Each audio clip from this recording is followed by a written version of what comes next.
Robert. How are you, sir? Good and yourself, Matt. I'm doing good. Are you running things today? No, Mitchell is. Are you a guest?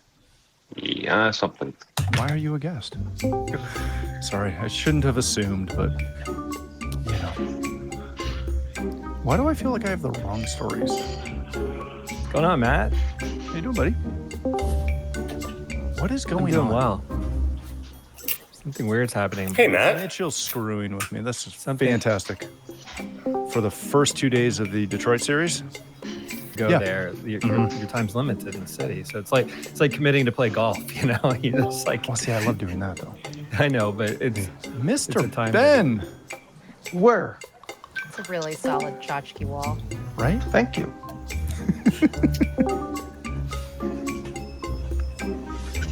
There's Michigan. Mitchell, stand by with your beep, your sensor beep.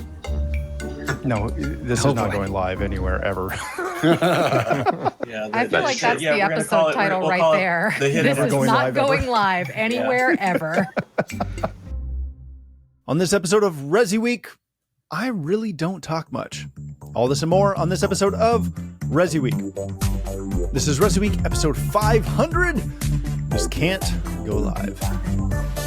This is ResiWeek, and I am taking over briefly because Mr. Scott has been doing ResiWeek for 10 years now, 500 episodes. So Mitchell, in his infinite wisdom and talent, has gathered together all of Mr.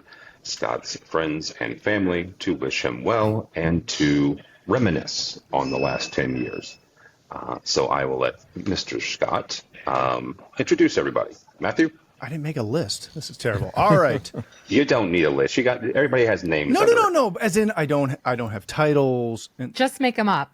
I'm happy to be assigned a title. I'll give you a title. I'm great at titles. All right. Mitchell somewhat threw me under the bus with a wonderful surprise. So I prepared for the guest that he gave me and the terrible stories he selected for this week, which were bogus. Or not bogus. They're stories. They're just really, really bad. All right. We've got Amanda Wildman, Joe Whitaker, Bradford Benn, Jason Knott, Rachel Bradshaw, PR extraordinaire. I'll take it. Mark Feinberg, Richard Fregosa, Jeremy Glowacki, Timothy Old Man Albright, and the one and only Robert Archer. And anyone who did not make the cut or the list, I had nothing to do with this. So you know who you are. Oh, stop it. We're not all that old. Just Tim. Just for the record, Bradford is older than me. He's still the young whippersnapper of the group. I'm the one who has the AARP card. Yeah, but you got that when you... Hold on. You got that when you moved to Florida. It comes in your welcome package. Remember, I'm north of Fort Lauderdale. I'm not in God's waiting room. Close enough. All right. I have no idea what we're doing today. Let's talk about the founding of ResiWeek and how it all got started. Recognizing I run a PG show. Okay, I won't talk about it being a twinkle in Tim's eye. So many, many years ago, back when Matt actually had hair to put product in, Tim and I and Matt and a couple other people started this little show called AV Week for those of us who worked in the professional AV industry. And we let Matt come along as our little brother in the residential market because, well, we thought it would be nice. Give us another perspective. Oh, we were oh so wrong, but oh so right at the same time. We have learned so much from Matt in the past 500 episodes. The first is when you order Pellegrino, you can never have enough limes to fight off scurvy, as has been proven at many trade shows. I believe that Matt has more limes than Pellegrino in most of his beverages. Also, when this all started, Dolby Atmos wasn't even in the home market. It was still just theaters only.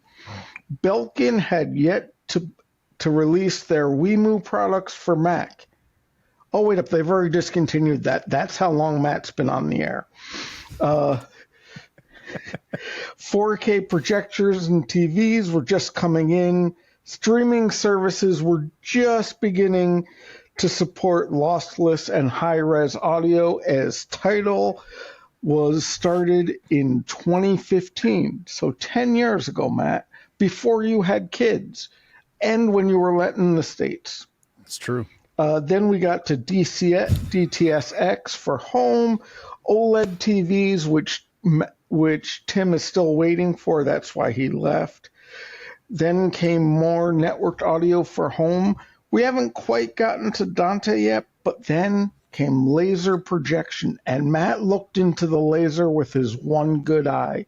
And he's been, that's what happened to his 5-head. There was live room correction.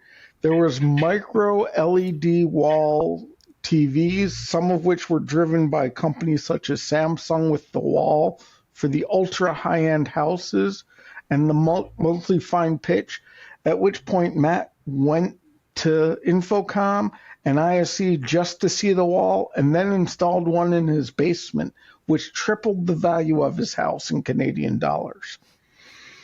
Then came 8K TVs at CES in 2019, and that was a huge change because we could finally see Matt's finely coiffed hairdo. Atmos music started to become the big thing. There were invisible in-wall speakers started to become all sorts of really cool things, and that became the newest drive for home. Matt liked it because it kept the highlight on him and not the eye candy in the wall, which was very important to him. Of course. We got to we got to the fact that the pandemic hit, everything got back ordered, but Matt was still struggling through recording every week, and every week he would come up with a new way to explain what the lead time was going to be on that month's product. And I think HP still hasn't shipped yet. In 2021, during said pandemic, what started coming out were the 8K ready AVRs, and Matt jumped right on that and found that those still aren't shipping yet due to back orders. Dolby Atmos took off. Laser ultra short throw projectors became really important for home, but then people realized how loud they were and the amount of cooling they needed. So they went back to going to the micro walls.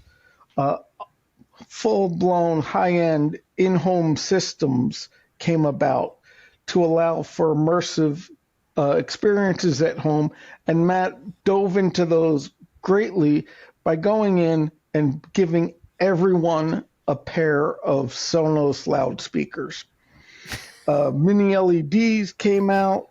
The cost of dedicated high theaters jumped significantly right after the pandemic.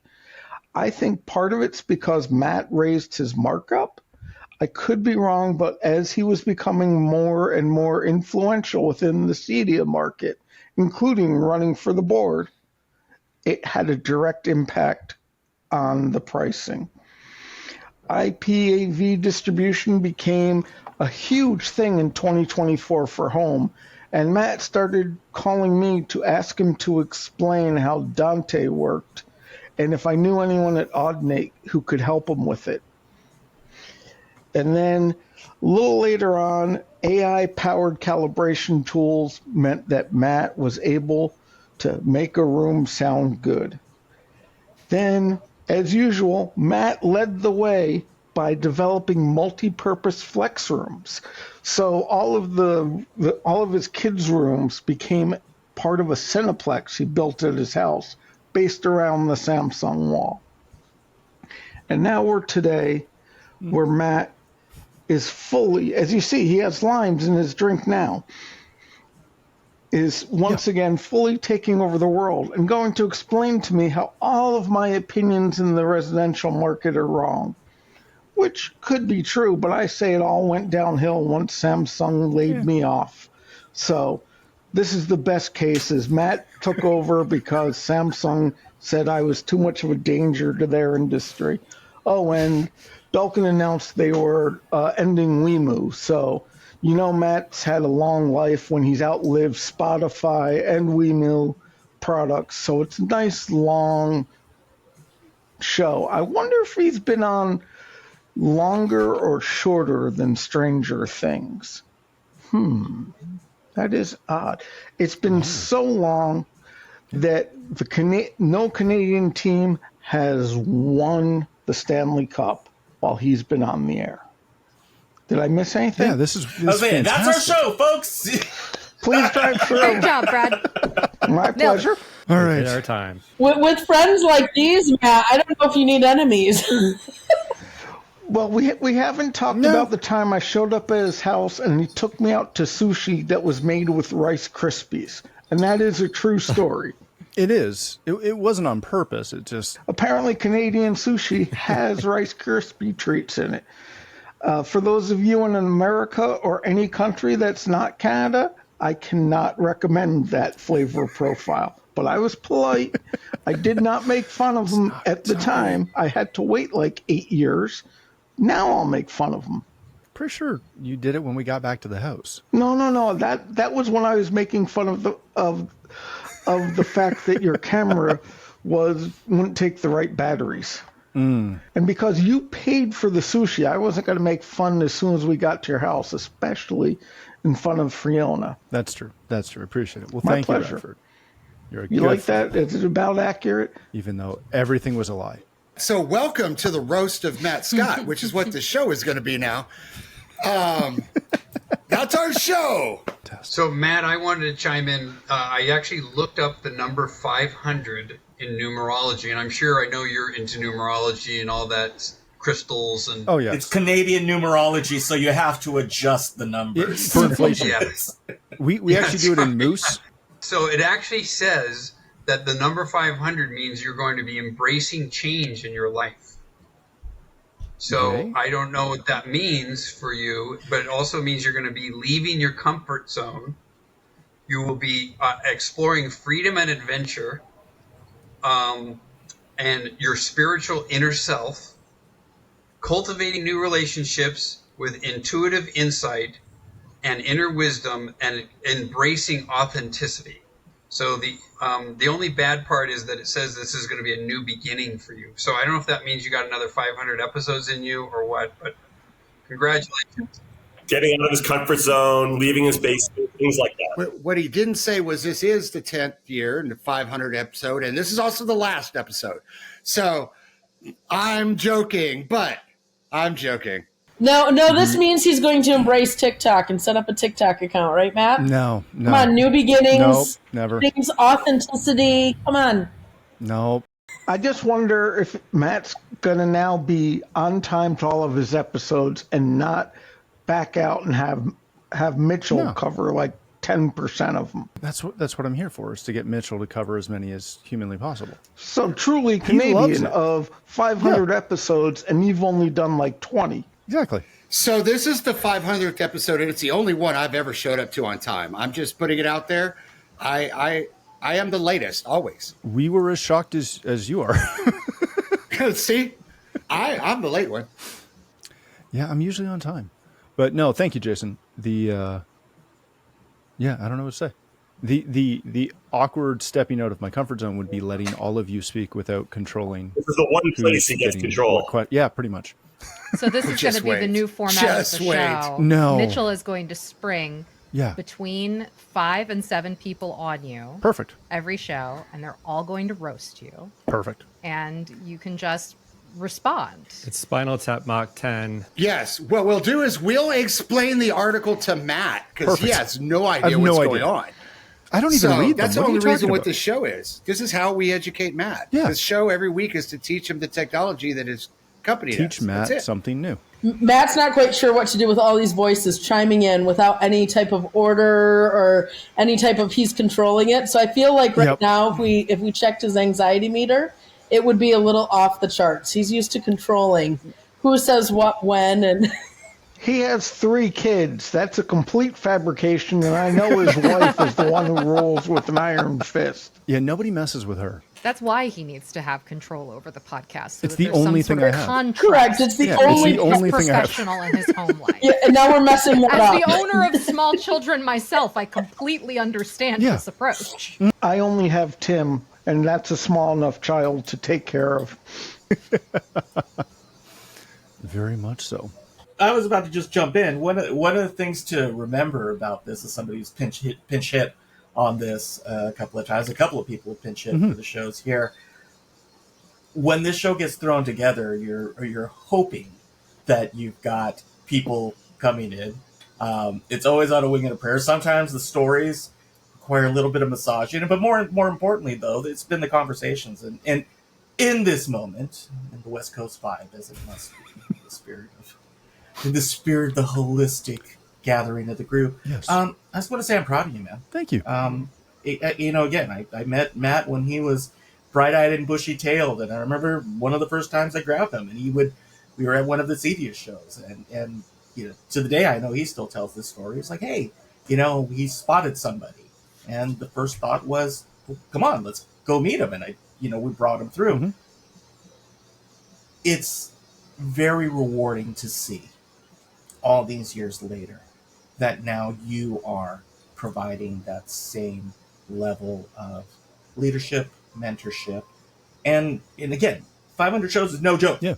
And the commitment to this, this is not you're not cashing checks at the end of the show. Wait, I am, but you're not. Wait, I'm not getting paid for this? I made sure you got paid exactly once. The fact that all of us jumped at the opportunity to just come on and say, hey, kudos, because we know how much of a grind it can sometimes be getting in and getting the show done. All the challenges that go with it. I know I've logged in from parts unknown. I've known instances where you've had emergency co-hosts because your location dropped off. I think we did the one where you were out with the snowmobile at one point. So it was always a guess, and then we could always, and then we'd always have big, bold letters if we knew that Joe was coming in, that we were throwing away all the stories, and we were just going to see what's Joe going to do next. Brad's format, we went to a State of the Union address where we'd have to have people applauding, coming up, coming down, coming up, coming down. And then, God, even just the transitions. Jason went from being a valued member of the press to now being on the other side. Jeremy, moving on from it, and now with the new digs, but even inspiring podcasts. I know that a lot of their podcasts were inspired by the fact that, honestly, if somebody said, if Matt can do it, I sure Thank can you. do it. It's so kind of you. Yeah. My comfort zone I said no to the podcast for about 2 or 3 years before I finally agreed to be on, and it got me comfortable enough to when I had to do it myself for real, I had some reps under my belt. Thank you for that. And you're welcome. Yeah. And my favorite podcast to this day is the one when I was on spring break. For some reason, I agreed to do it from my family vacation location, but I didn't agree not to drink beforehand. So that was my favorite. It might have been your best episode. It made the top 3 of the year. So yeah. Go figure. So Matt, let's flip the script. Flip the script for a second. Other than this episode, what is the worst episode of the 500 comes to mind to you? I don't know if there was a worst episode. There was the time you let me guest host. That was definitely a horrible episode. Letting you have a microphone is typically a terrible decision in general, Yes, unless you're agreed. EQing it, and then we're good. Yeah. The thing that's the most fun about doing this show is there's such a wide gamut of guests and capabilities. So we can get somebody like Rich who can get on and wax poetic for the entire show on one question. That was, requiring a 5-word answer. Do you think this is a good idea? Yes, it is. And then he goes. On the flip side, we can also get someone who you can ask an in-depth question about, how the latest whatever thing from whoever is going to impact the generational usage of technology in the home, blah, blah, blah, blah, blah, blah, blah. And you'll get someone who answers with in a big way, and then stare at you blankly as you try to figure out how to transition that to Bob and give him something to say. I think that's the most enjoyable part. And from all of the all of the stuff we've done over the years, even on the trade show floor, Rachel, you'll know this. You can walk into a booth with someone and they'll tell you how great they are on camera. And then they get on camera and they do what we wish Amanda would do, which is just not talk. Here's the thing, Matt, is no lie. You didn't tell everybody is I genuinely thought when I first came on the show that it was straight just a podcast. I think I was a guest for 10 episodes in on a variety of different things. And I was like, yeah, this is the thing I love about your podcast. It's just a podcast. I don't have to worry about what I look like because I have been in rack rooms like when I'm doing this podcast with you and things like that and no makeup on and drywall shit all in my hair. Sorry, I don't know if I'm allowed to say that, but drywall all in my hair. And you were like, by the way, Amanda, we do video record this. And I literally, I almost lost my ever-loving mind. I was like, how many episodes am I going to have to try to go back and scrub from the internet? Nah. You're just establishing your bona fides. That's all good. Exactly. Yeah, we just sent those headshots to Cedia to use as your board headshots. Oh, I'm sure. I mean, my very favorite episode actually with you is I was on an episode with you when I found out that I made the board. And no lie, this is when I thought that we were just on audio, not video. And I kid you not, I was on the lakeshore of Michigan in a crawl space in someone's basement doing this podcast with you. And it was like a sand basement. So it was like being like on a sandy beach. So I'm in sand, in a crawl space, in a basement, doing this podcast with you, and my phone starts dinging because everyone was saying, congratulations, because it had been announced that I made the board, with you. And I was like, oh my gosh. And then I found out 2 months afterwards when I said, oh yeah, I love your podcast because you're the only one that I don't have to worry about what I look like because it's just audio. And if you should screenshot what my face looked like. I don't think that made the podcast, but I was like, you were like, no, Amanda, we record video the whole time. And I was like, OMG. Everyone in this industry must have a totally different opinion of me. It certainly was not what I would have thought. Did you not wonder why I was always lit so well and always wearing a nice shirt?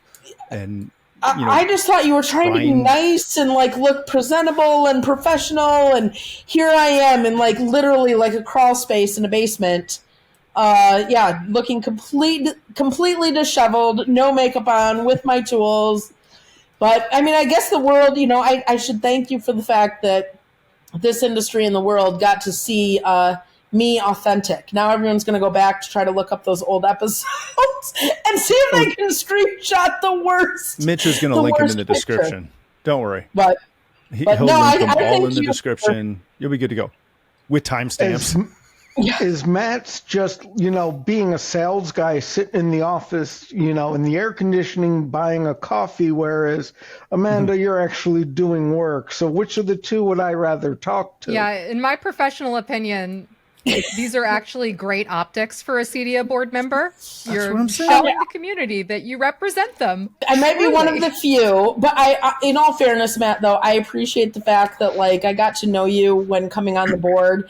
And genuinely, you gave me my first opportunities to speak on a podcast. And I'm super grateful for that. And I mean, hopefully throughout the years, I've developed a little bit more as a better speaker and better on other podcasts and different opportunities that I've had.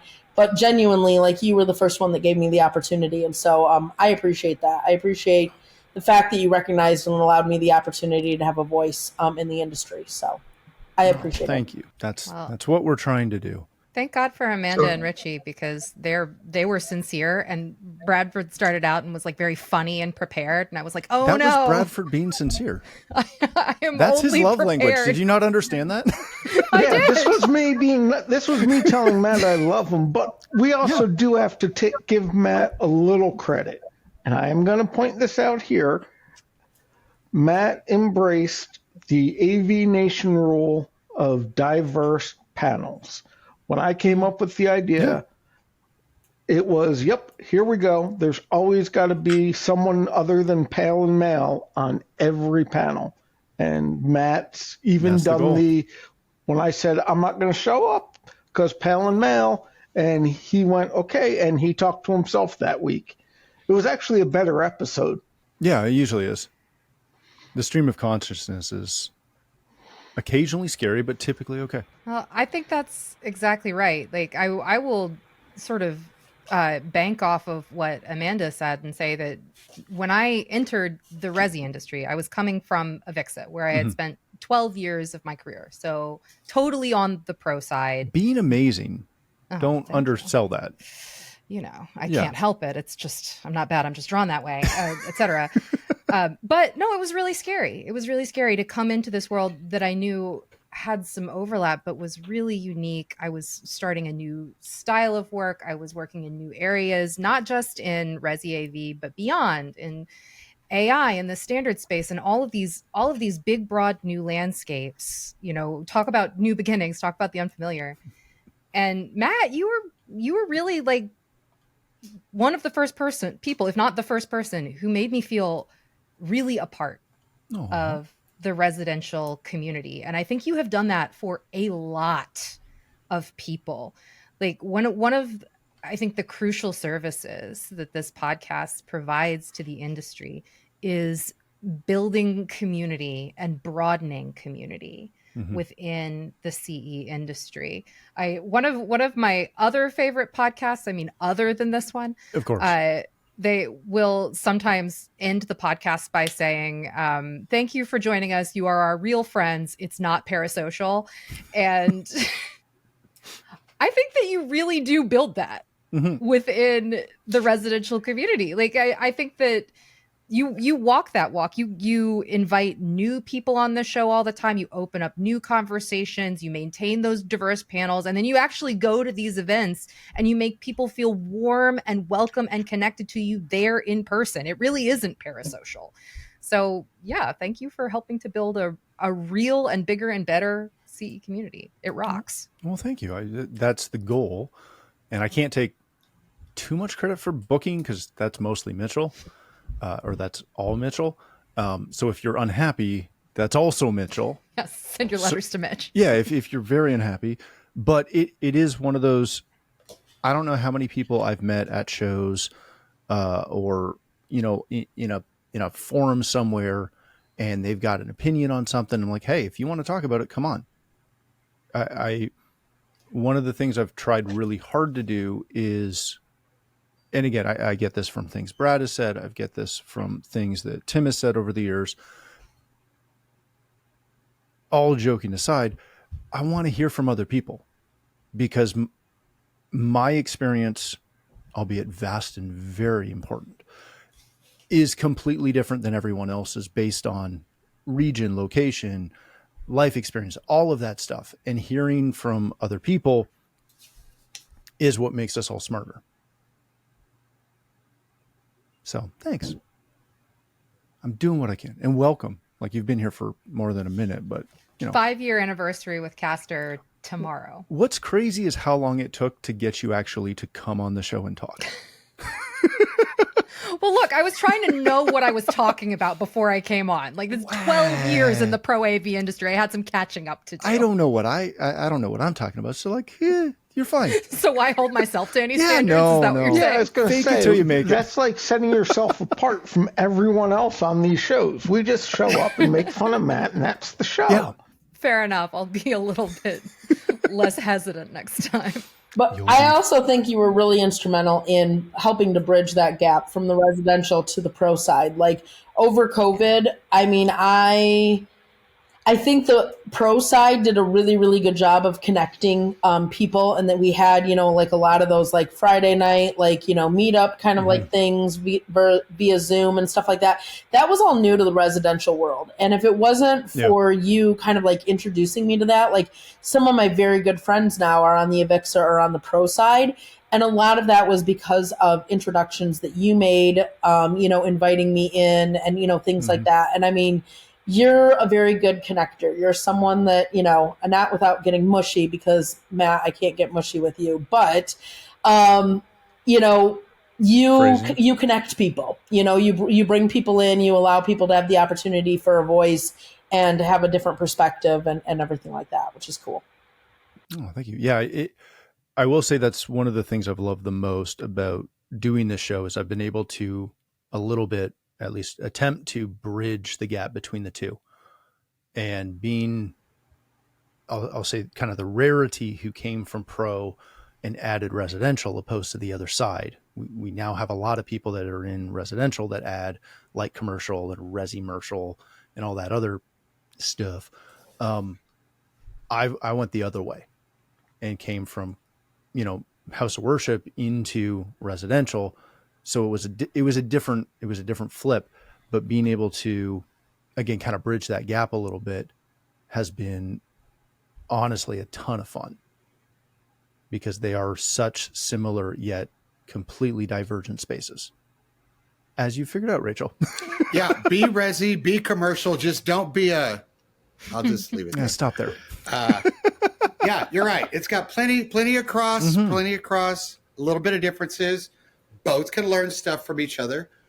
Yeah, ResiWeek has been that spot for me, at least, because it all blends together. Yeah, I'll say, Matt, the conversations after the podcast end are probably some of the funnest. The light goes off and everybody kind of lets down and relaxes. Now everyone's going to know. I've stayed on with you quite a bit after the podcast has ended, and we've had some fun talking about various topics. And now everybody knows, so thanks for that. But those are the best parts of the show. Yeah, once we stop recording this one, we'll have so much fun, and y'all will miss it. That's when I always go. What I wanted to say was the lawyers. Yeah, I want to second what Robert said. I mean, some of that's part of the reason, Matt. While you haven't directly connected me with anybody like you've done for Amanda. Well, I don't like you. I don't blame you. You're a Patriots fan. And there are others. You said one. There's two. There are, at least, through this podcast, some of the folks here today, like I ran into Jason at the show last week. We were able to chat for a while. When I see Jeremy, when I see a bunch of people I've met on the show, because we chat afterwards, it's been great. Now I feel like I have more connections within the industry, and ultimately that's because of you. Thank you. Well, again, I'm only following the example that Richie brought up at the start. He did it for me when I first walked in, because I think that was my second CEDIA, Rich. And the first one, again, I came from pro, so I didn't know anyone. I didn't know CEDIA existed as a association. And a handful of people, and primarily Rich, were amazing at kind of bumping into me on the floor and saying, hey, come over here. Let me introduce you to people. Let me show you something. Let me do this. And that's always been something that I appreciated so much, that I've done what I can to try and do that for others. So there you go.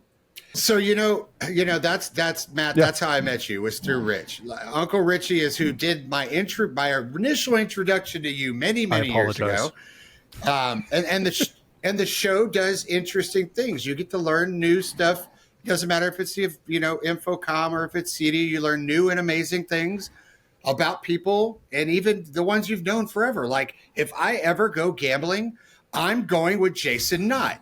We didn't get to spend a lot of time with each other, but we stood side by side at slot machines on the trade show floor, and I lost $100 in what, Jason, like 5 seconds? And I look over, and Jason's at 500, 600, 1,000, and I'm like, I need to take Jason. You're invited to Vegas to HQ, because just so I can go give you my money and let you pull the handle.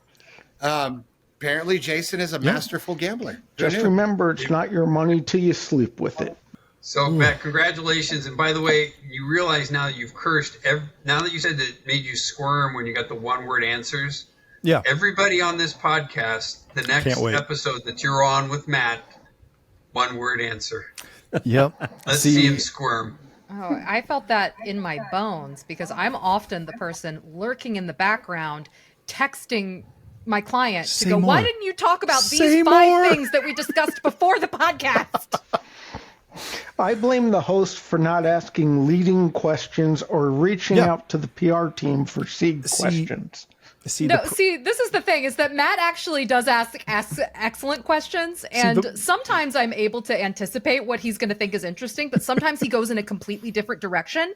Wait a minute, I'm an integrator. I get none of these cliff notes beforehand, Rachel. Like, I get nothing. Like, Matt will call me last minute. My services are for hire. Let's throw you on. Let's throw you on. And by the way, you saw the article 10 seconds ago, and I'm trying to read as we're, like, getting mic checked. And I'm like, I'm with you on that. I have no idea what question I'm going to be asking. Can I be entirely honest about Matt's show? Have you been lying this whole time? Yes. So hold on. Let me be entirely honest. I've been on Matt's show a lot over the years. And I'm going to tell Matt and all you guys something I've never told anyone.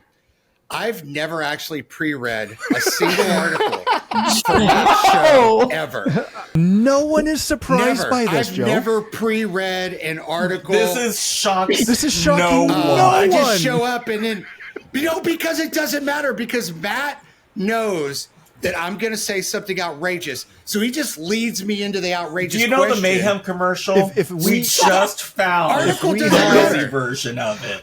And Amanda, the trick to avoid those awkward questions is what I do. If I just come in, take over, and talk about what I want to talk to, and Matt's just along for the ride. So you come in and go, hey, let's talk about the new trend in home theater about doing micro LED tiles versus Ultra HD laser projectors in the house. Something you can talk about. I sure as heck can't. But that's how you keep Matt, A, from leading the conversation, and B, you look like the smartest one in the room. This has only been working for me. When did we meet Matt? Matt never gets me on with people where I will be the smartest person in the room. I promise you that. You're always the smartest person in the room. Stop it. Look, just remember, you have Matt, so you won't be the dumbest person in the room either. That's what he's saying. Oh, if we had video footage of Mitchell in every episode, where he used to send out the stories and he would put like little notes of the topic that he thought we should talk about, which maybe we followed once or twice. He stopped that very quickly because he knew that I would get a story on, whatever, and we'll talk about it and I'll cover it for a moment, be like, we're going to hit the high points for a second. And then how do you think pulling a question out of left field, how does this apply to whatever? And I can just see him shaking his head. I'm like, that's not at all what we were supposed to talk about. Not at all. Was that too quiet for you, Mark? But yeah, I don't think we've ever sent out questions. No. The only thing I sometimes do is, especially if a story is a little bit, either has a variety of options, I might just mention as we're about to go live the direction I might ask. And Joe, correct me if I'm wrong, 50% of the time, do I go there? If that? Yeah. But you also, one of the things you do that I love this on every show I've been with you. As a matter of fact, Jeremy has been on a couple of these shows where it's me and Jeremy on your show. The article may actually lead to some controversial stuff, and you'll actually address that before the show. So it doesn't go, and especially if I'm on, of course, it doesn't go totally sideways on you. Like you'll go, look, this could be a sketchy part of the discussion. Let's go ahead and flesh out what's what we can do now. I do specifically remember one that me and Jeremy were on together on your show, that the article had some really good meat to it, but it could have led some people in some bad directions or got some people very angry, actually. I remember that one, and the way you handle it was me, you, and Jeremy talked it out before we pressed record, right? So our passion was out. We stuck to the facts. We dabbled a little bit, but we kept it real, and we kept it digestible. And I've always appreciated your show for that, because there's a couple of other ones out there. Which you should name. No, I should not. I almost did. You saw me almost do that. They'll use that for clickbait, and I don't think that's cool. I like the way you do it. I like the way you keep it professional. That's also the joy of growing up in a home full of lawyers, is you learn to be very tactful in, hey, you might work for a publicly traded company. Let's not get you fired and sued today. Unless that's your goal. Yeah. We thank you for this consideration. You're welcome. Very helpful. If it ever could have went rowdy, Matt made sure I was 100%. On his show because I'm the one that just, I don't care. Well, I mean, to clarify, I am the opposite of Joe. I read every article Mitchell sends me, and then I make bullet-pointed notes of the things that I thought were interesting about those articles, and then Matt asks me about something completely different. Yeah. So it's a fun ride. So there weren't any articles. There weren't any articles for this episode. No, I read them. There were, but they were fake. Notes. You were not required to read them. Did I read them anyway? Yes, I did. But and did you also look at them and go, "Oh, this is going to be a stretch"? I was going to say, I want to know, Matt, how many times did you get phone calls afterwards by publications or people that wrote the articles being upset about what was said during ResiWeek? I'm just kind of curious. To be honest, I don't know if I've ever been called out by a publication. I have been called out by a publication. Oh, I know you've been called out by manufacturers. Uh-huh. My favorite ones are the ones where, and Rachel has never done this to me, I get the third connection from some PR company who goes, they're not really happy with this. And I say, well, let's have a conversation about it. And that never leads anywhere, unfortunately. But I've had a handful of people call my cell, which is my personal favorite, to yell at me for something I said, at which point I say, well, again, come on the show and we can talk about it. No, we can't do that. But I might have even had a couple associations come on the show. Or sorry, not come on the show, but not call me and get very upset. I have a couple of associations that will not come on the show at all for stuff I said. Gosh, as I'm thinking of one, and half of you know who this is, because I said something about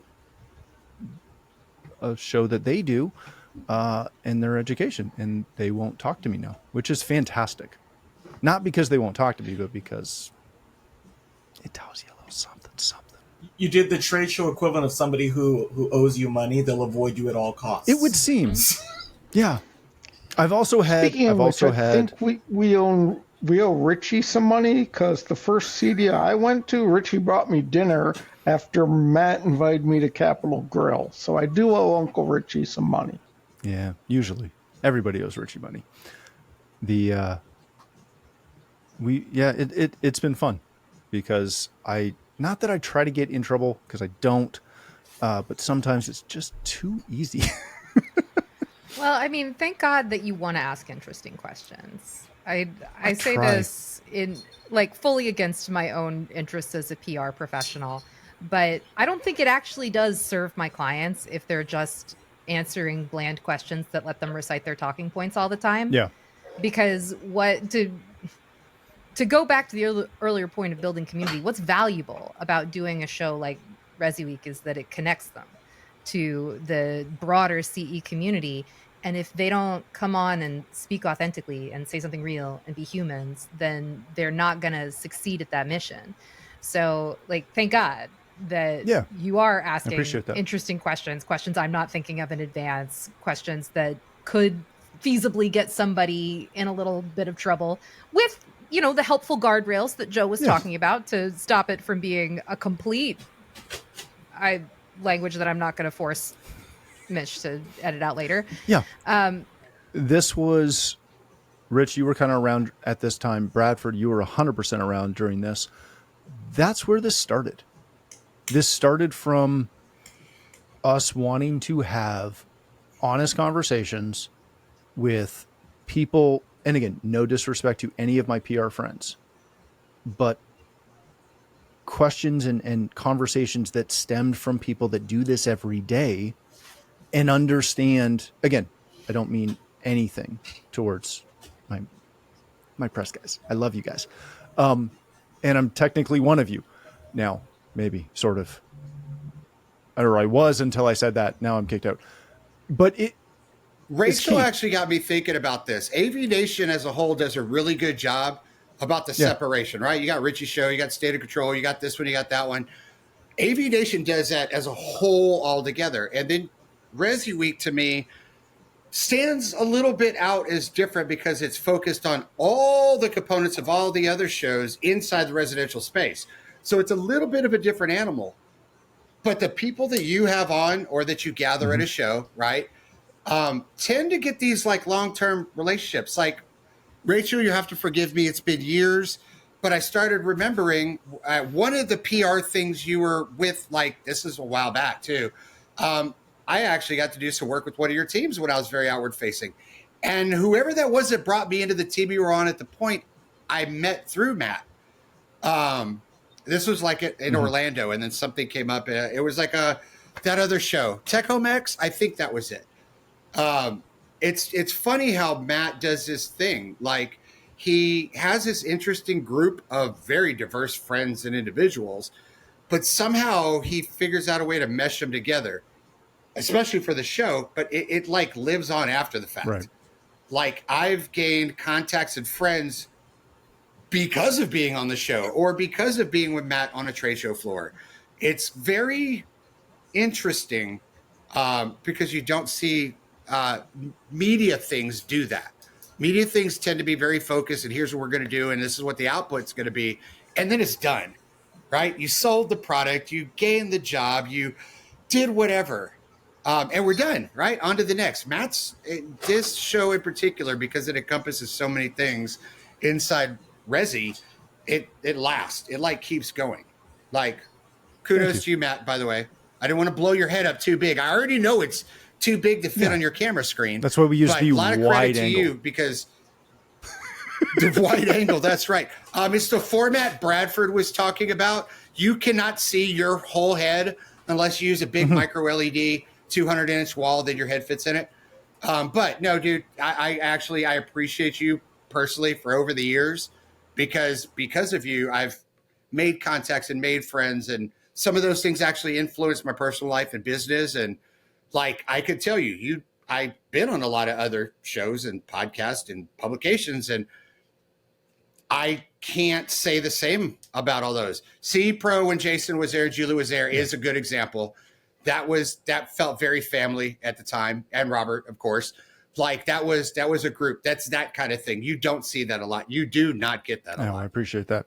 As I said, that's always been the goal, is to just foster, dare I say, entertaining conversations with everyone. All right, we're going to wrap it there. Thank you all for being here. I don't really know what else to say to wrap that up, other than we'll see you next week. The network for the AV industry. What are you listening to? This is AV. This is AVNation. This is AVNation.